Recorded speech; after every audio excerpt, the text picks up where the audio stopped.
Assalamualaikum warahmatullahi wabarakatuh.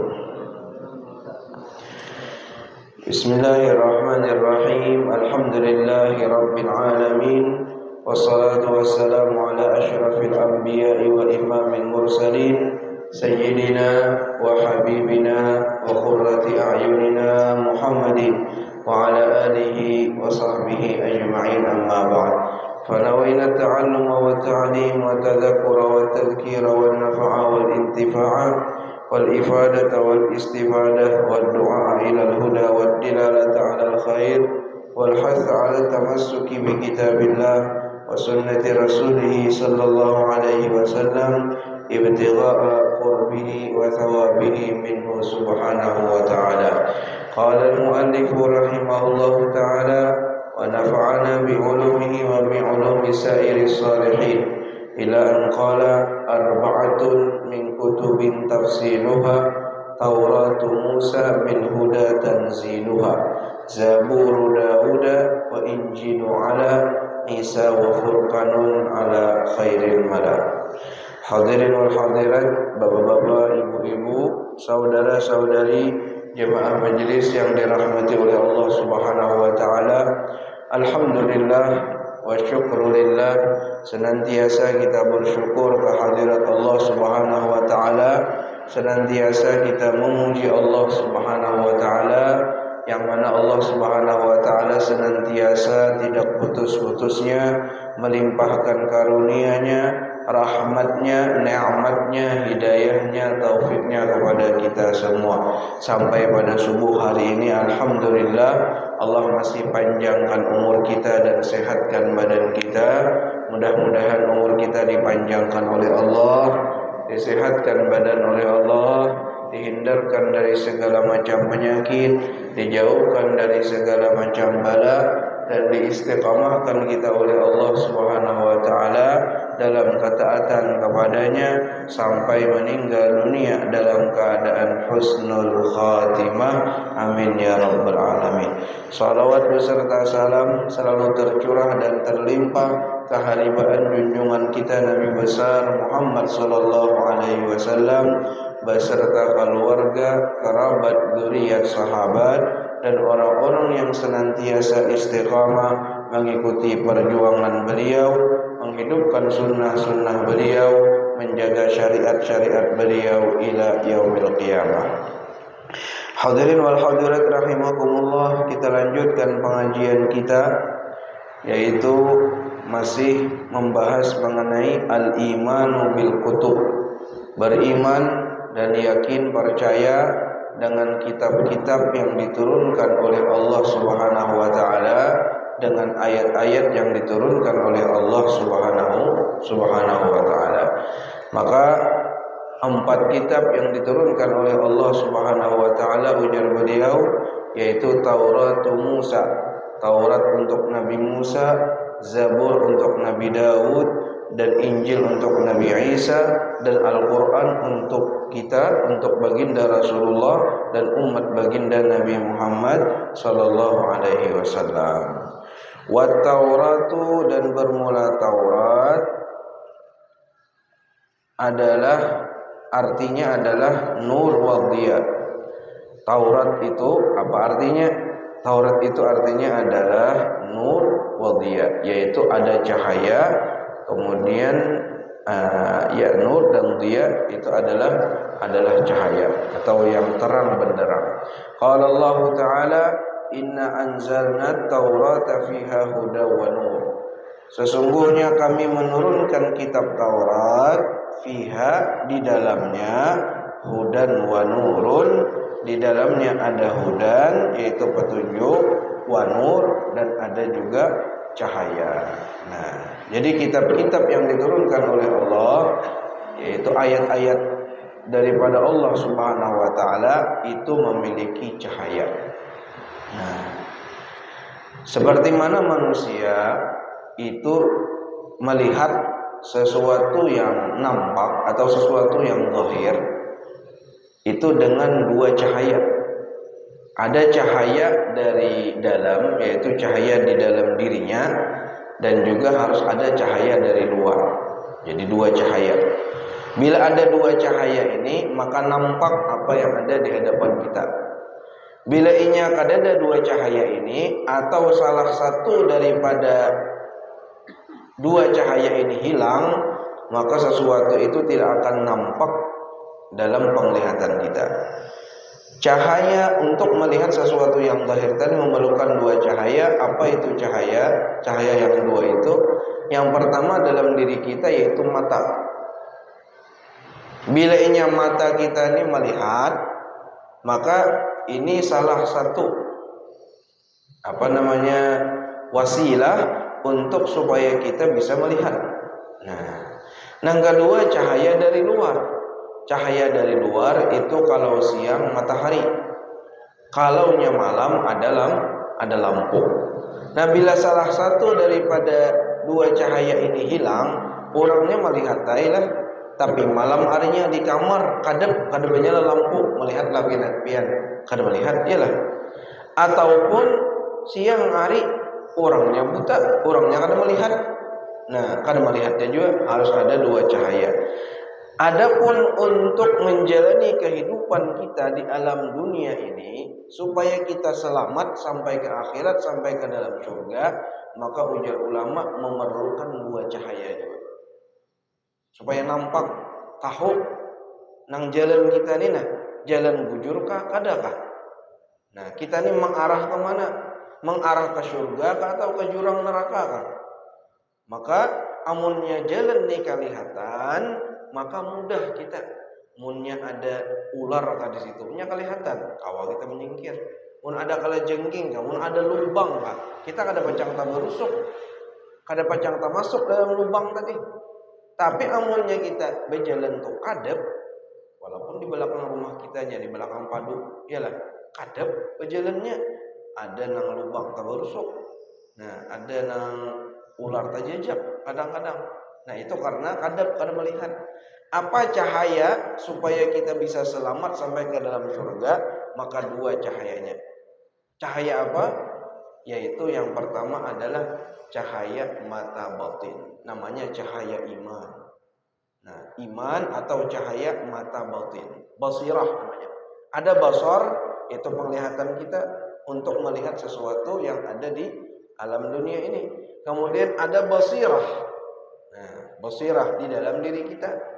Nah, basirah ini tergantung seseorang itu di dalam dirinya.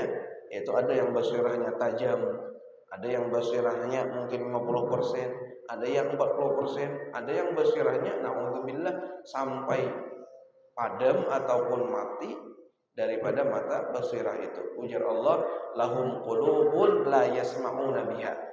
Mereka memiliki hati atau basirah, tetapi mereka dengan hatinya yang tertutup tidak pernah bisa memahami. Itu orang sudah mati dan mata basirahnya. Maka penglihatan yang di dalam ini mata basirah, itu cahayanya. Kemudian cahaya yang kedua dari mana? Yaitu Al-Quran dan hadis baginda Rasulullah. Al-Quran dan hadis baginda Rasulullah, yaitu kitab-kitab yang diturunkan oleh Allah. Ujar Allah tadi, inna anzalna taurata fiha hudan wa nur. Kami menurunkan Taurat, itu kitab Taurat, fiha, di dalamnya tersebut ada hudan, ada petunjuk. Petunjuk nih pemakaiannya nih, bujur kah kadakah, jalan nih lurus kah kadakah. Kemudian wa nur, dan di sana ada cahaya atau ada lampu. Maka apabila seseorang memiliki mata batin, mata basirah yang bagus, kemudian dia mempelajari Al-Quran, mendengarkan Al-Quran, memahami Al-Quran dan hadis baginda Nabi Muhammad SAW, maka jalan yang dia tempuh itu jelas. Dia yakin bahwasanya jalan yang ia tempuh ini mengarah kepada keselamatan, mengarah ke dalam surganya Allah Subhanahu wa taala. Tapi bila salah satu aja, mata basirah misalnya ada, tapi orangnya sama sekali Al-Quran kada tahu, hadis kada tahu. Artinya amun kita nih kada beristilah belajar Al-Quran dan hadis, yaitu kita belajar ke majelis ta'lim yang di dalamnya diceritakan mengenai Al-Quran, mengenai hadis baginda Rasulullah Shallallahu Alaihi Wasallam dan jalan orang-orang yang lurus. Maka apabila dua ini ada, maka kita akan selamat. Tapi kalau salah satu aja, orangnya harat, Al-Qur'annya harat, kitab-kitab harat, bahkan hafal semua tafsirnya, tetapi tidak memiliki mata basirah. Maka na'udzubillah, ilmu yang ada dalam dirinya itu bukan menjadi petunjuk baginya, tetapi menjadi menyesatkan ia. Menyesatkan ia. Nah, orang ahli dalam berbagai macam ilmu, tetapi mata basirahnya mati. Nah, maka dia dalam kehidupannya ini mengikuti hawa nafsunya.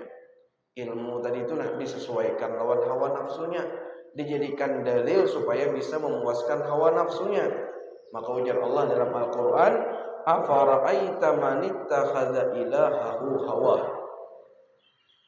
Apakah engkau tidak melihat orang-orang yang menjadikan hawa nafsunya sebagai Tuhannya?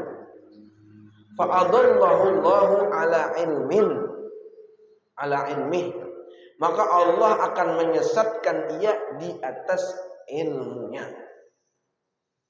Maka ujar guru kita dahulu, bukan di atas jahilnya. Kalau orang jahil, kada menuntut, kada belajar, lalu sesat, itu biasa, memang orangnya kada tahu. Tetapi Allah sesatkan ia di atas ilmunya. Dia memiliki ilmu, dia memiliki Al-Quran, bahkan dia memiliki pemahaman yang luar biasa terhadap berbagai macam ilmu, tetapi dia sesat di atas ilmunya tersebut. Ilmunya tersebut tidak bisa menyampaikan dia untuk berjalan mengarah menuju syurganya Allah Subhanahu wa taala. Wa khatama ala qalbihi wa sam'ihi wa basarihi, kemudian Allah akan tutup bila orang itu sudah memiliki ilmu tapi dia mengikuti hawa nafsunya terus seperti itu. Ujar Allah, kemudian kami kunci hatinya, kami kunci pendengarannya, kami kunci penglihatannya. Fama yahdihi min ba'dillah, siapakah yang bisa memberikan hidayah kepadanya selain Allah? Tidak ada. Afala taqilun, apakah kalian tidak memikirkan hal itu? Ujar Allah Subhanahu wa taala. Allahu Akbar. Nah, ini arti daripada Taurat tersebut. Jadi sama dengan Al-Qur'an lah, di dalamnya ada nur, penjelasannya sama dengan seperti itu. Nah, kemudian arti daripada Injil itu minan najli wa huwa istikhraju khulasati syai'. Najl itu adalah mengeluarkan kemurnian daripada sesuatu. Nah, sesuatu itu diperas maka keluar murni seperti susu, perasan daripada. Nah, kemudian perasan daripada sesuatu itu diperas, ada keluar sesuatu yang murni daripadanya. Nah, itu adalah namanya najli ataupun Injil. Kenapa dinamakan itu? Ujar beliau, listikhlasihi khulasatan nuri Taurat, karena di dalamnya adalah kesimpulan daripada kitab Taurat. Kemurnian daripada kitab Taurat itu berada di dalam kitab Injil.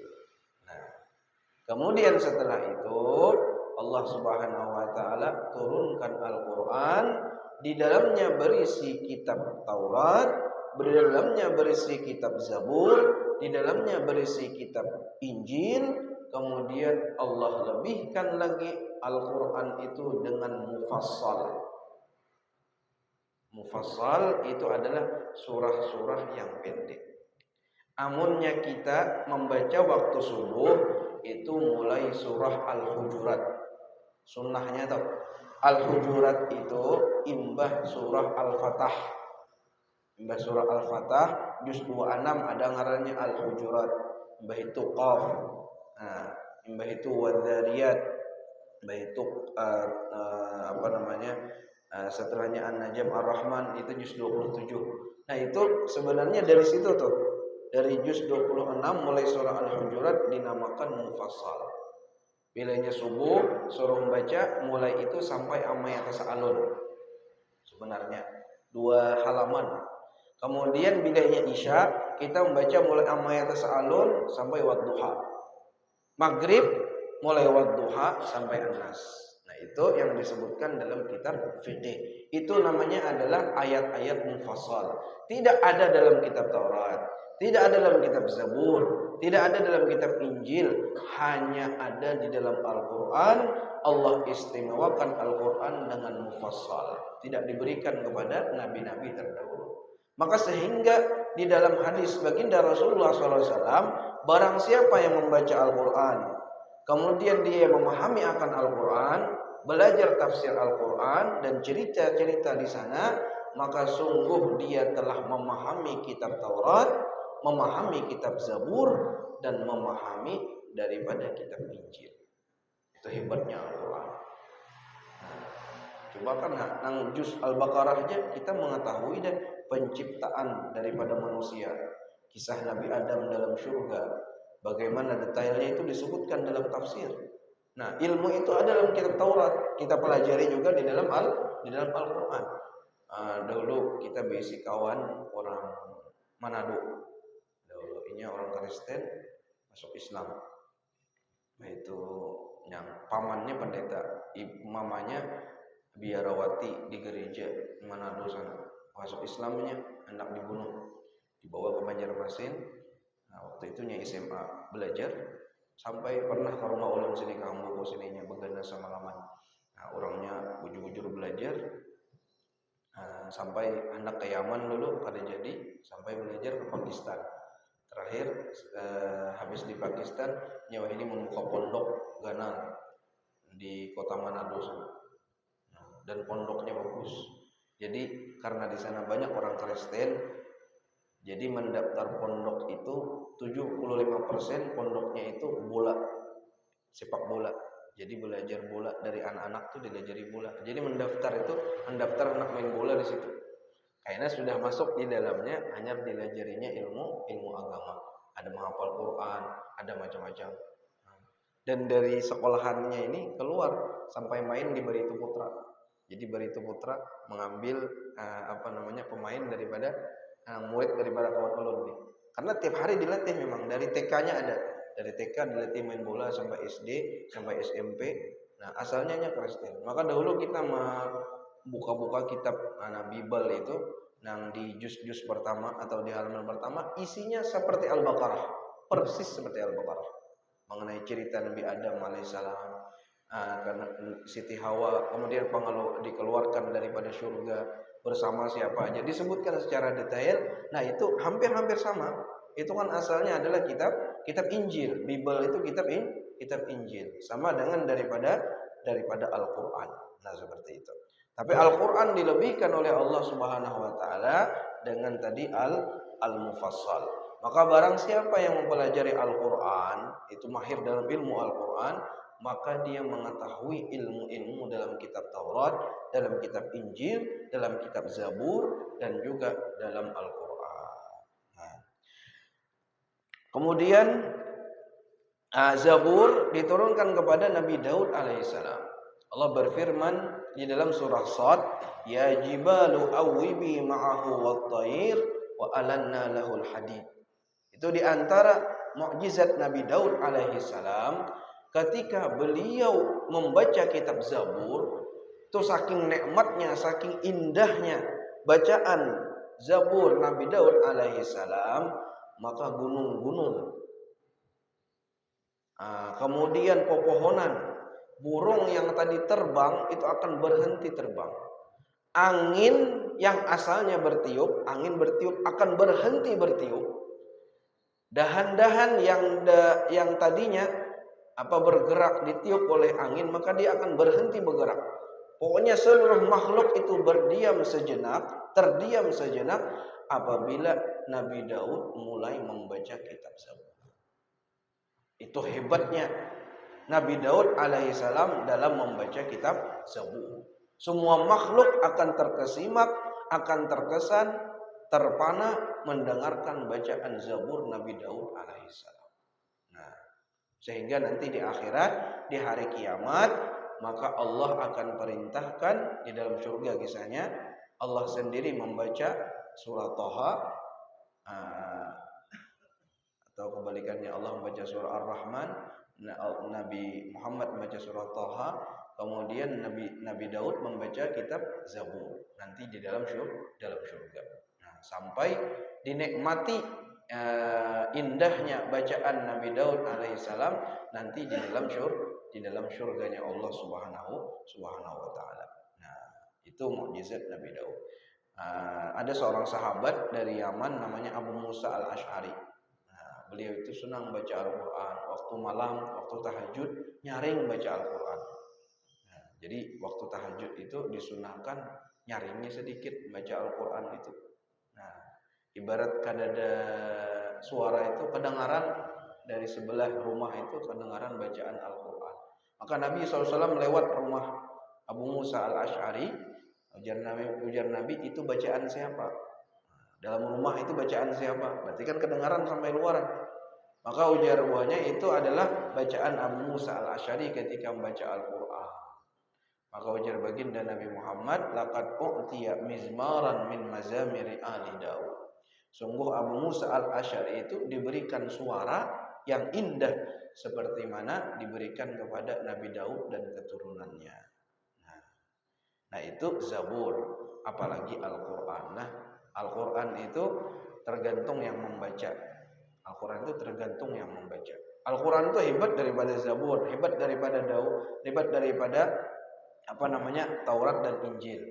Nah, apabila yang tergantung yang membaca, apabila yang membaca itu orang yang serasi dengan Al-Quran, yang mengamalkan Al-Quran, maka kesan di dalam hati pun oleh dia yang membaca dan yang mendengar itu berbeda dengan orang yang hidupnya tidak serasi dengan Al-Quran, walaupun dia pandai dan mahir dalam membaca Al-Quran. Nah, kayak apa garang wahai Rasulullah, orang yang paling baik dalam baca Al-Quran kayak apa? Orang yang bisa lagu berkilo-kilo tukah. Ini Nabi langsung memadahkan lawan kita. Siapakah orang yang paling bagus dalam membaca Al-Quran? Maka Nabi SAW menjawab, yaitu lihat kita nang mendengar lawannya nang membaca. Ujar Nabi, apabila engkau melihat orang yang membaca Al-Quran itu, engkau melihat dia adalah orang yang takut kepada Allah. Ketika dia membaca Al-Quran, engkau merasakan orang ini takut kepada Allah. Kemudian kita yang mendengar sehingga tidak merasa meneteskan air mata. Yang membaca menetes air mata, kemudian yang mendengar kada terasa meneteskan air mata. Maka ini adalah bacaan yang paling baik. Nah, kayak kita di Makkah ya lah. Nah, itu ada kadang-kadang suara. Kalau di Indonesia ini ulun pernah menjadi makmum oleh 2 orang. Itu aja. Pokoknya kada suara bila makmum di belakang sini nih, pasti kita bawaannya tuh anak menangis. Yang lain tuh banyak yang bisa baca Al-Quran, banyak.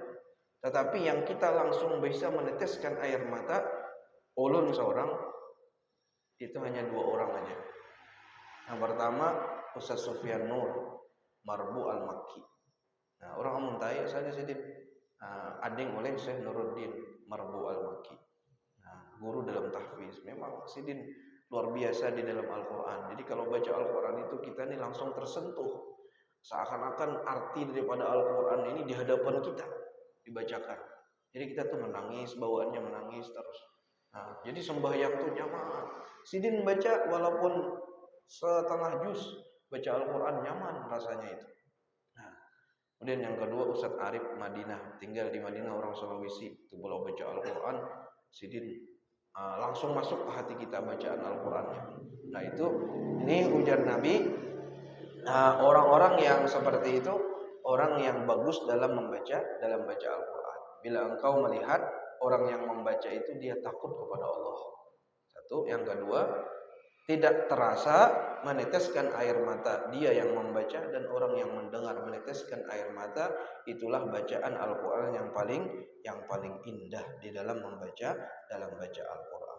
Nah, kemudian Al-Quran ini diturunkan, yang keempat Al-Quran diturunkan kepada baginda Nabi Muhammad SAW. Maka hak Al-Quran itu ada 4. Bila orang menunaikan hak Al-Quran ini, maka Al-Quran akan menjadi pembela dan pemberi syafaat kepadanya di hari kiamat. Nah, belum lagi meninggal, pas waktu dimandikan, Al-Quran itu akan berbentuk seorang pemuda yang tampan berada di mana? Di atas kepala mayit. Bila ia imbah dikafani, itu di antara dada si mayit. Dihigas ini, imbah dikafani. Kemudian diantar mayit ini sampai ke kubur. Nanti dikubur, itu mayit akan ditemani oleh seorang pemuda yang sangat tampan. Yaitu Al-Quran. Datang malaikat Munkar dan Nakir. Ujar malaikat Munkar dan Nakir, kamu ini siapa? Kenapa maka ada maka surangan jadi kubur? Nah, kenapa maka berdua di kuburan? Nah, ujar pemuda tampan itu, aku ini adalah teman dia di dunia. Dia sering membacaku ketika di dunia. Apabila engkau ingin bertanya kepadanya, silahkan bertanya. Adapun aku tidak akan meninggalkan dia di kubur, keluar dari kubur sampai ke surganya Allah Subhanahu wa taala, ujar Al-Qur'an. Maka ketika itu malaikat katanya banyak bertakun lagi, jangan kayak semalam. Dia ada pelajaran kita yang dahulu. Ada yang kada ditakuni malaikat, ada yang ditakuni satu pertanyaannya udah. Ada yang ditakuni dua pertanyaan, ada yang ditakuni semua pertanyaan. Amunnya Al-Qur'annya berbentuk seperti itu dalam kubur, maka malaikat tidak bertanya banyak, kemudian meninggalkan orang itu. Kemudian pemuda tadi berbalik kepada jenazah atau mayit yang dikubur itu, ujarnya, aku adalah Al-Qur'an yang sering engkau baca ketika di dunia, ketika di malam hari, dan engkau amalkan di siang hari. Aku akan menemani engkau sampai nanti ke dalam surga. Nah, itu 4 haknya. Yang pertama, qiraatuhu kama unzilat. Belajar mempelajari Al-Qur'an seperti mana diturunkan, membaca Al-Qur'an seperti mana diturunkan. Lain sesuai dengan kehendak kita, ada. Jadi ada makhrajnya tuh ada. Ada depak dalam Al-Qur'an, enggak ada depak. Lah, bibir ketemu bibir beda. Pak. Jadi wadah kita banyak kan lupa. Nah, za kada ada huruf za. Za kada ada.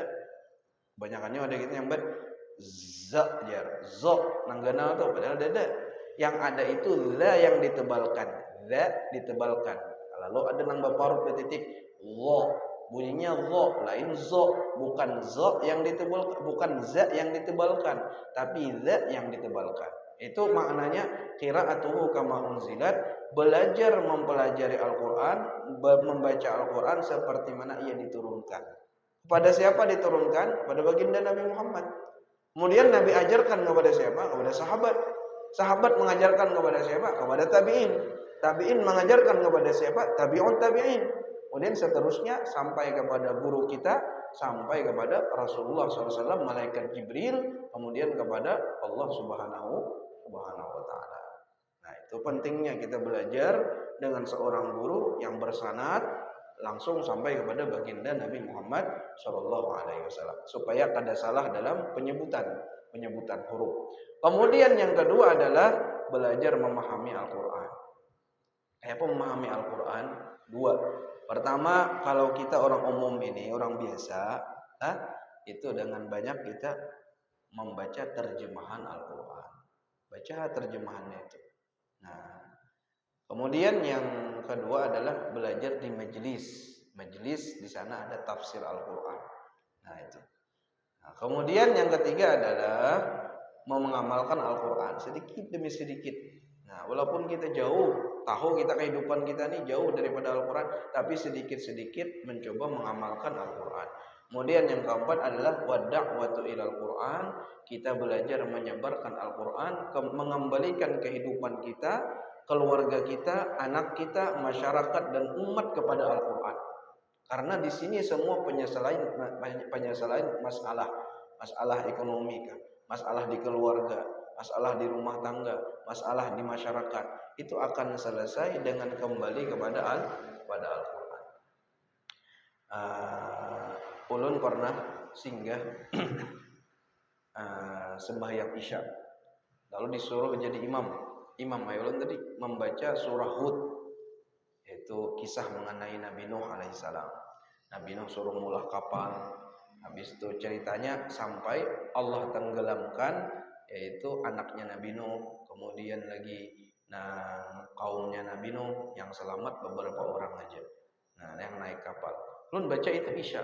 Imbah sembahyang mbah salaman lalu dipanggil oleh orang Sidin tuha. Sini dulu Ustaz ya, dudukan dulu kita aja Sidin. Ikam tadi Isya tadi membaca Jasidin surahnya surah Hud. Inggih jula. Habis itu kisahkan Sidin. Ceritanya tuh ayatnya dari awal sampai akhir ceritanya pas seperti mana arti daripada Al-Qur'an dan ceritanya itu. Julun pian suah nang belajar kitab kana usara ada suah aja Sidin. Cuman aku tuh setiap hari imbah sembahyang duha istiqomah membacai daripada terjemahan Al-Quran. Jadi membaca Al-Quran yang batarus tuh ada waktunya dan ada juga waktunya tiap hari biar Sidin membacai terjemah itu dan sudah beberapa kali khatam Al-Quran yang membaca terjemah itu. Dan mohon maaf, Sidin adalah orang Muhammadiyah. Sidin adalah orang Muhammadiyah, lain orang NU. Berarti kan ada perhatian dengan dengan membaca terjemahan daripada Al-Qur'an itu. Sehingga apa yang dibaca oleh imam maka ada bayangan daripada maknanya. Ketika orang baca sabbihis ada bayangan maknanya. Hal ataka haditsul ghasyiyah ada bayangan maknanya. Nah, itulah yang dimaksud dengan khusyuk di dalam salat. Kenapa sahabat sampai meninggal dunia ketika membaca idza zulzilatil ardu zilzalaha itu karena memahami daripada makna, memahami daripada tafsir daripada idza zulzilatil ardu zilzalaha. Nah, seperti itu. Nah, kita belajar. Nah, tadi itu belajar membaca Al-Qur'an. Munnya kita orang awam pangja. Haruskah belajar wajib dari alif lam mim dari Al-Fatihah sampai An-Nas bujur bacaannya? Maka paling minimal adalah surah Al-Fatihah bujur. Itu aja. Kan ada banyak-banyak. Arahan surah yang lain tuh pindah sedikit, salahnya ada, terpuntal sedikit. Kenapa apa? Tapi Al-Fatihah mulai bismillah sampai waladhdallin jangan sampai ada hurufnya yang salah. Itu yang wajib. Orang awam menanggasan kita. Maka kadang-kadang kita nih yang sudah tua gengsi belajar. Nah, kada lagi belajaran Al-Fatihah tuh. Maka kada suah belajar suai bahari je belajar waktu ibaratnya ini waktu tika bahari, waktu akan bahari. Nah, yang bacanya iyyaka na'budu wa iyyaka nasta'in. Kayak itu jangan terus ghairil maghdubi alaihim. Pas kita latihan wan orang tua, ini bacanya ghairil maghdubi alaihim. Jalur lain maghdub tapi maghdub ada titiknya. Han Jarsidin aku pada tahu jangannya dibujurakan membaca maghdub itu tak baca maghdub sampai salawasan. Ghairil maghdub. Sini baca ghairil maghdubi bi alaihim. Nah, seperti itu. Nah, itu daripada hak Al-Qur'an. Apabila kita tunaikan itu hak Al-Qur'an, maka Al-Qur'an akan menjadi pembela bagi kita nanti di hari kiamat. Mudah-mudahan Allah Subhanahu wa taala jadikan Al-Qur'an menjadi pembela bagi kita, pemberi syafaat kepada kita, keluarga kita nanti di hari kiamat, kita bersama Al-Qur'an di dunia, di kubur, di mahsyar, di sirat, di mizan sampai ke surganya Allah Subhanahu wa taala. Ala hadhihi niyyah wa likulli niyatin shalihah wa ila hadratin Nabi Muhammadin sallallahu alaihi wa alihi wasallam. Al-Fatihah. Syaitanir rajim.